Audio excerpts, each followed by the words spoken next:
Hello detectives. అది మార్చి 20, 2024 తమిళనాడులోని Salem district లో యార్కాడ్ అనే ప్రాంతం. ఈ యార్కాడ్ అనేది అడవి ఇంకా కొండల ప్రాంతంలో ఉండటం వలన అక్కడ ఉండే అడవి మృగాలు, ముఖ్యంగా ఏనుగులు రోడ్ల మీద వచ్చి వెళ్తూ పబ్లిక్ ని డిస్టర్బ్ చేస్తుంది. సో వాటిని కంట్రోల్ చేయడానికి అక్కడ ఉండే ఫారెస్ట్ డిపార్ట్మెంట్ ఆఫీసర్స్ పాట్రోలింగ్ కి వస్తుంటారు. అది మాత్రమే కాదు, ఈ యార్కాడ్ అనేది తమిళనాడులోని one of the famous tourist place. So ఆ విధంగా ఆ రోజు ఈ ఫారెస్ట్ డిపార్ట్మెంట్ ఆఫీసర్స్ ఏం చేస్తారంటే పాట్రోలింగ్ కోసం జీప్ ఎక్కి బయలుదేరుతుంటారు.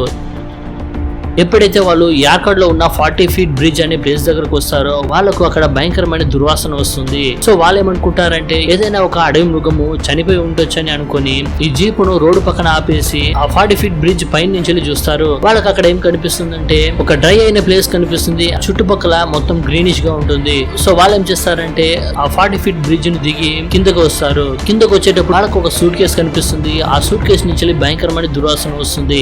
అది మాత్రమే కాదు, ఈగలు ఇంకా చీమలు వాళ్తున్నట్టుగా కనిపిస్తుంది. అప్పుడు వాళ్ళకి ఏమనిపిస్తుందంటే ఇందులో ఏదో ఒకటి ఉంది అనుకుని వెంటనే అక్కడ ఉన్న లోకల్ పోలీసులకు కాల్ చేస్తారు. ఈ సమాచారాన్ని విన్న పోలీస్ ఆఫీసర్స్ వెంటనే ఆ యొక్క ప్లేస్ కు వచ్చి ఆ యొక్క ప్రాంతాన్ని సెక్యూర్ చేసి ఎప్పుడైతే ఆ సూట్ కేసును ఓపెన్ చేస్తారో అందులో నుంచి ఒక హాఫ్ నేకెడ్ గా ఒక ఆమె డెడ్ బాడీ కనిపిస్తుంది. ఇంకా అది కుళ్ళిపోయిన కండిషన్ లో ఉంటుంది. సో వెంటనే పోలీసులు ఏం చేస్తారంటే ఆ బాడీని పోస్ట్ మార్టం కోసం సేలం గవర్నమెంట్ హాస్పిటల్ కు పంపిస్తారు.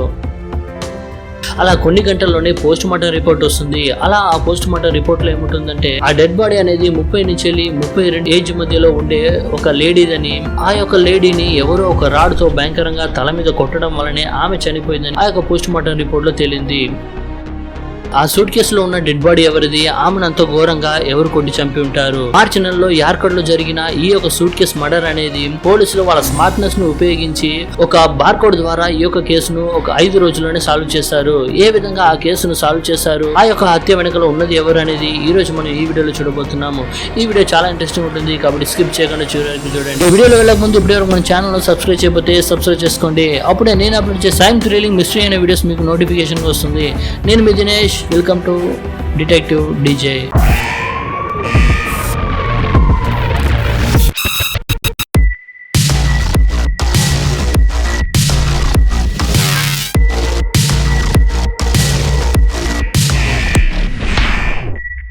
సో ఆ విధంగా పోలీసులు వాళ్ళ ఇన్వెస్టిగేషన్ స్టార్ట్ చేస్తారు. కానీ ఆ యొక్క డెడ్ బాడీ అనేది ఆ యొక్క కండిషన్ లో ఉండటం వలన, అంటే కుళ్ళిపోయిన కండిషన్ లో ఉండటం వలన వాళ్ళు ఆ యొక్క డెడ్ బాడీని ఫోటో తీసి న్యూస్ పేపర్ లో వేయలేరు. కాబట్టి వాళ్ళు ఏం చేస్తారంటే ఈ యార్కాడ్ చుట్టుపక్కల ప్రాంతంలో ఎవరైనా మిస్సింగ్ కంప్లైంట్ ఏదైనా ఇచ్చారని చెక్ చేస్తారు.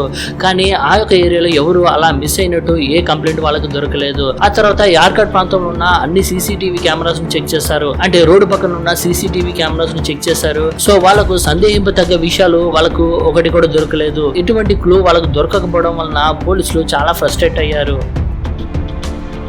సో ఆ తర్వాత వాళ్ళు డీప్ గా ఆలోచించేటప్పుడు వాళ్ళకు ఆ సూట్ కేసు గుర్తుకొస్తుంది. ఎప్పుడైతే ఆ సూట్ కేసును తరుగా చెక్ చేస్తారో వాళ్ళకు ఆ యొక్క సూట్ కేసులో ఒక బార్ కోడ్ కనిపిస్తుంది. ఈ బార్ కోడ్ ను ఉపయోగించి ఏదైనా క్లూ దొరుకుతుందేమో అనేసి వాళ్ళు ఏం చేస్తారంటే ఆ బార్ కోడ్ ను స్కాన్ చేస్తారు.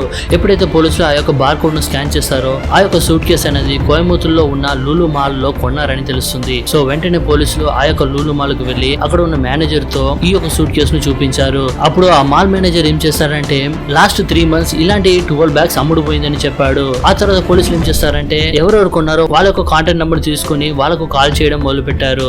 ఆ విధంగా వాళ్ళు కాల్ చేసేటప్పుడు 10 మంది కాల్ లిఫ్ట్ చేసి వాళ్ళ దగ్గరనే ఆ సూట్ కేసు ఉందని చెప్పారు. ఇంకా 2 మాత్రము, అంటే ఒక అతను ఫారెన్ లో ఉన్నాడని చెప్పాడు, ఇంకో అతను కాల్ లిఫ్ట్ చేయలేదు. సో ఆ విధంగా అతను కాల్ లిఫ్ట్ చేయకపోవడం వల్ల పోలీసులకు సందేహం వచ్చింది. వెంటనే వాళ్ళు ఏం చేస్తారంటే ఎవరు ఆ సూట్ కేసును కొన్నారు వాళ్ళ పేరును కనుక్కొని ఇంకా సీసీటీవీ కెమెరాను చెక్ చేస్తారు. అలాంటప్పుడు వాళ్ళకు ఆ సూట్ కేసు కొన్న వ్యక్తి యొక్క వీడియో ఫుటేజ్ ను దొరుకుతుంది. ఆ తర్వాత పోలీసులు ఆ ఫోన్ నంబర్ ని ట్రాక్ చేసేటప్పుడు తిరుపతిలో ఉన్న జోలార్పేటలో ఆ యొక్క లొకేషన్ చూపిస్తుంది. వెంటనే పోలీసులు ఆ ప్రాంతానికి వెళ్లి అతని గురించి అడగడం మొదలు పెట్టారు. సో ఈ విధంగా ఈ యార్కాడ్ పోలీస్ ఆఫీసర్స్ అక్కడ ఇన్వెస్టిగేషన్ చేస్తుంటే ఈ యార్కాడ్ లో ఉన్న విఏఓ దగ్గర, అంటే విలేజ్ అడ్మినిస్ట్రేటివ్ ఆఫీసర్ దగ్గర వచ్చి 2 వ్యక్తులు యార్కాడ్ లో ఉన్న 40 feet బ్రిడ్జ్ కింద ఒక ఆమెను చంపి సూట్ కేసులో వేసి ఆ యొక్క ప్లేస్ లో పడేసింది మేమని 2 సరెండర్ అయ్యారు. అందులో ఒక అతని పేరు నటరాజన్, అతనికి 32 ఏళ్ళు. ఇంకో అతని పేరు కనివలన్, అతని వయసు 34. సో ఈ విధంగా వాళ్ళు సరెండర్ అవ్వడం వలన ఈ యార్కాడ్ విఏఓ వాళ్ళకు కాల్ చేసి ఈ విధంగా వాళ్ళు సరెండర్ అయిపోయారని చెప్పారు. సో వెంటనే పోలీస్ ఆఫీసర్స్ వాళ్ళిద్దరిని వచ్చి అరెస్ట్ చేసి వాళ్ళ ఇంట్రోగేషన్ మొదలు పెడతారు. ఎప్పుడైతే వాళ్ళ ఇంట్రోగేషన్ ఇంటరాగేషన్ మొదలు పెడతారో ఆ ఇంటరాగేషన్ లో మెయిన్ కల్ప్రిట్ అయిన నటరాజన్ బయట పెట్టిన విషయాలు ఇవే. పుదుకోటకు చెందిన ఈ నటరాజన్ ఖతార్లో జాబ్ చేస్తున్నాడు. అతనికి ఆల్రెడీ పెళ్ళయి 2 పిల్లలు కూడా ఉన్నారు. ఇతను పనిచేస్తున్న ఖతార్లోని ఆ ఆఫీస్ లోనే సుబ్బలక్ష్మి అనే ఆమె కూడా కంప్యూటర్ వర్క్ చేస్తుంది. ఈమె కూడా పెళ్ళయి 2 పిల్లలు ఉన్నారు. కానీ ఆమెకు వాళ్ళ హస్బెండ్ కు గొడవలు రావటం వలన ఈమె అతనికి డైవర్స్ ఇచ్చింది. సో ఈ విధంగా వీళ్ళిద్దరు తమిళనాడుకు చెందిన వాళ్ళు కాబట్టి సో వాళ్ళిద్దరు ఈజీగా పరిచయం అయ్యారు. ఇంకా వాళ్ళ పరిచయం ఫ్రెండ్షిప్ తో మొదలైంది. ఆ ఫ్రెండ్షిప్ అనేది వాళ్ళను లవర్స్ గా మార్చింది. సో ఆ విధంగా ఖతార్లో ఉంటూ అన్ని ప్లేసెస్ తిరగడము ఇంకా చాలా హ్యాపీగా లివింగ్ రిలేషన్ లో ఉండడం మొదలు పెట్టారు. సో ఆ విధంగా జూన్ 2023లో వాళ్ళ ఫ్యామిలీ మెంబర్స్ ను చూడాలని వాళ్ళు ఇండియాకు వస్తారు. ఇండియాకు వచ్చి కొన్ని వారాలు వాళ్ళ ఫ్యామిలీతో స్పెండ్ చేసిన తర్వాత తిరిగి ఖతార్ కు వెళ్తున్నామని వాళ్ళ ఫ్యామిలీ మెంబర్స్ చెప్పి అలా బయలుదేరుతారు. అలా బయలుదేరిన వాళ్ళు ఏం చేస్తారంటే ఖతార్ కు వెళ్లకుండా వాళ్ళు కోయంబత్తూరులోని పీలమేడ్ అనే ప్రాంతంలో ఒక రూమ్ ను రెంట్కు తీసుకొని అక్కడే జాబ్ చేయడం మొదలు పెడతారు. అలా వాళ్ళు జాబ్ చేస్తూ నెలలు గడుస్తుంది. సో ఆ విధంగా జనవరి 2024లో ఏమవుతుందంటే ఈ నటరాజన్ చెస్ట్ మీద రాజేశ్వరి అని అతని వైఫ్ పేరు టాటూగా ఉంటుంది. ఇది చూసిన సుబ్బలక్ష్మి ఏమంటుందంటే నీ భార్య పేరు మాత్రమే పచ్చబట్టు వేయించుకుంటావా, నా పేరు వేయించుకోవా అని అడుగుతుంది. సో ఈ మాటను సీరియస్ గా తీసుకున్న నటరాజన్ ఏం చేస్తాడంటే మరుసటి రోజే వెళ్లి సుబ్బలక్ష్మి అనే ఆమె పేరును చేతిలో పచ్చబొట్టును వేయించుకుంటాడు. కానీ అప్పుడు అతనికి తెలియదు ఈ యొక్క పచ్చబొట్టు వల్లనే అతని యొక్క జీవితము జైలు పాలవబోతుందని. సో ఆ విధంగా అతను ఏం చేస్తాడంటే ఆ పచ్చబొట్టును సుబ్బలక్ష్మి చూపిస్తాడు. సుబ్బలక్ష్మి కూడా చాలా హ్యాపీగా ఫీల్ అవుతుంది. ఆ యొక్క సంతోషానికి ఫుల్ స్టాప్ పెట్టేలాగా నటరాజన్ ఏం చేస్తాడంటే తన చేతిలో ఉన్న ఆమె పేరును ఆ పచ్చబొట్టును తీసేస్తాడు. ఇది చూసిన సుబ్బలక్ష్మి ఏం చేస్తుందంటే అతనితో గొడవ పడుతుంది. ఈ యొక్క గొడవ అనేది చాలా సీరియస్ అవడం వలన నటరాజన్ కోపంతో ఆమెను గోడకేసి కొడతాడు. గోడకేసి కొట్టడం వలన ఆమె అక్కడికక్కడే రక్తం కారుతూ చనిపోతుంది.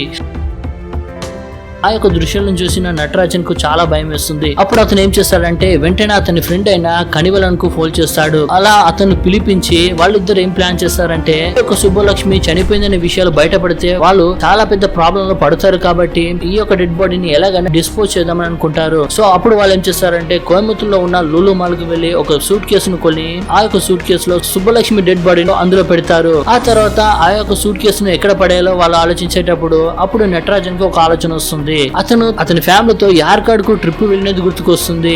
సో ఆ యొక్క ప్లేస్ లో పడేస్తే ఎవరికి సందేహం రాదు, ఇతను కూడా ఈజీగా తప్పించుకుంటాననేసి వాళ్ళిద్దరు అంటే నటరాజన్ ఇంకా కనివలన్ ఏం చేస్తారంటే ఒక కార్ ను రెండుకు తీసుకొని రాత్రి ఒక 12 గంటల సమయంలో యార్కాడ్ లోని 40 ఫీట్ బ్రిడ్జ్ దగ్గరకు వెళ్లి ఆ యొక్క సూట్ కేసును పడేస్తారు. సో ఆ విధంగానే నేను ఇంట్రోలో చెప్పినట్టు ఆ సూట్ కేసు ఆ యొక్క ఫారెస్ట్ డిపార్ట్మెంట్ ఆఫీసర్ కు దొరుకుతుంది. సో ఈ విధంగా నటరాజన్ ఇంకా కనివలన్ వాళ్ళు చేసిన తప్పుకు వాళ్ళు ఇప్పుడు జైల్లో ఉంటున్నారు. సో డిటెక్టివ్స్ ఇల్లీగల్ అఫైర్ వల్ల 2 పిల్లలు వాళ్ళ తల్లిని కోల్పోయారు. అదే విధంగా పిల్లల వాళ్ళ తండ్రి జైలు పాలయ్యాడు.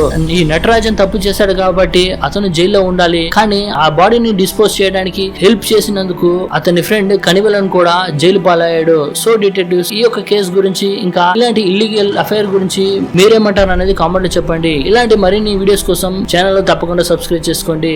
మళ్ళీ ఒక ఆసమైన వీడియోతో మీ ముందుకు వస్తాను. Until then bye.